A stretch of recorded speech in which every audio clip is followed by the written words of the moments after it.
ginnaaw bi ngeen seetaanee épisode bu mu jeex waa tey dañuy ñëw ci analyse yi quoi waa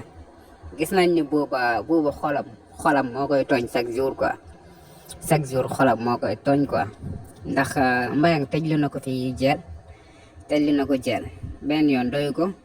mu tëjluwaat ko jël beneen yoon comme li ko kii wax rek mais Mbayang tamit Mbayang lan la nit si mën si moom kii mooy lakalu buuba ci série bi moom kii mooy lakalu buuba mënul si moom dara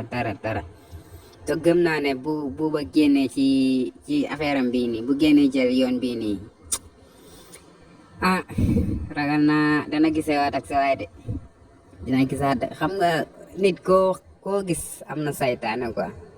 nit koo gi rek am na koo xam ne mooy saytaanem waaw noonu la fa demee xale bi dafa moon nag loolu quoi xam nga gën a xam paa bi tamit ak gaan bi dafa foogoon ne affaire bi noonu lay yombee quoi chaque jour ngay jaar ci kaw sa waay jàlla di ko laaj xaaj di ko santaat ndax lan ndax ni nga xam booy bi nii instant bi du sa dara waaw jabaram nga woon fas na la affaire yooyu noonu mais paa daal dafa bëggoon def affaire bi yoonu tool quoi saa yu gisee sawaay rek mu ñamal ko xaalis affaire yooyu noonu waaw mu dem ba xeeb saa lim koy jox nag après la sawaay fippu mooy loolu sawaay fippu jël lim yoroon jël montorom mooy loolu paa moom paa bi doo comprendre quoi genre paa yi nii non genre yi nag genre acteurs yi ci film yi del xool rek seen mujjanteel ma bi quoi li ñuy mujjee moom xam naa mooy loolu yaa ma gën a xam journaliste li ñuy mujjee journaliste loolu moom leer na ma nañ comme kaaw Sankara rek Sankara moom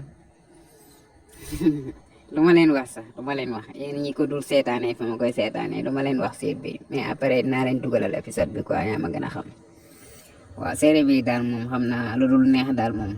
surtout boo comprendre moom mooy loolu quoi film neex na trop man paa bi moo may daaji sa waay daa mun a dëbb ba ñëpp xam ne dëbb kat la